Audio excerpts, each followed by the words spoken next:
Alex Gonzaga ay kilala sa kanyang mga nakakatuwang vlogs at syempre yung mga prank ni Alex ay talaga naman bentang-benta at kinagigiliwan ng ating mga kababayan.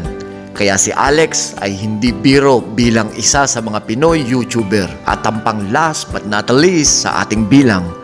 Sa kabila ng mga joke, sa kabila ng mga tutorial videos, music at syempre iba't ibang klaseng mga pakulo dito sa YouTube, walang katulad ang atake ng ating paboritong senador na si Mr. Rapi Tulfo. At ang kanyang programa ay Rapi Tulfo in Action.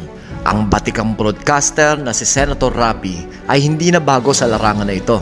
Ang kanyang programa na Rapi Tulfo in Action ay pinapalabas sa YouTube. Nakakuha lang naman siya ng higit ng 1 bilyong views sa kanyang mga video. Kaya naman hindi na nakakapagtaka kung bakit siya ang nasa kahuli-hulihan ng ating listahan. Dahil siya rin sa lahat dito